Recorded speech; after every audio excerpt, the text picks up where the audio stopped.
Welcome back sa aking channel. Comedian actress Ai de las Alas binenta na ang engagement at wedding ring nila ng kanyang dating asawa na si Gerald Sibayan na nanloko sa kanya. Panuurin at pakinggan ang buong detalye.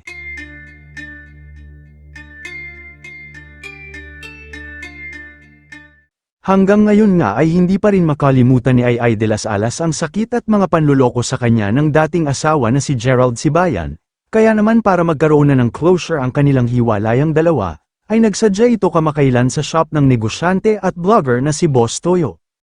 Ang pagsadya ni Ai kay Boss Toyo ay may kinalaman sa estranged husband na si Gerald Sibayan at sa mga mahalagang bagay na gusto niyang ibenta para matapos na ang lahat.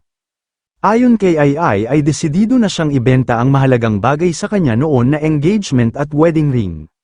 Kwento pa ni Ai, pinag-aral ko siya as pilot pero yung college niya siya yun. Kasi national team siya and rin varsity player ng De La Salle, badminton varsity player si Gerald noon sa De La Salle University. Pero noong pinag-aral ko siya ng pilot, kasi gustong maging piloto, sa kasamaang palad, hindi raw nag-practice si Gerald ng pagiging pilot, lalo na nung lumipad sila patungong US. Pagsisiwalat pa ni Ai, na matagal na talaga silang hiwalay ni Gerald noong nakaraang taon pa October 2024, pero November niya lang inamin sa publiko.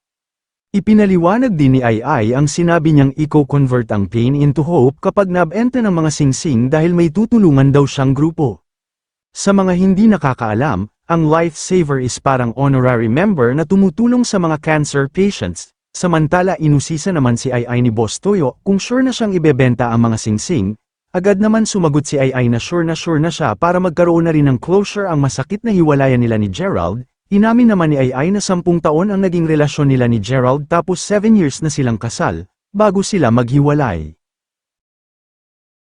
Kayo mga ka-showbiz, anong masasabi nyo sa ating showbiz topic ngayon? Kung may opinion kayo ay magkomento lang kayo sa aking comment section.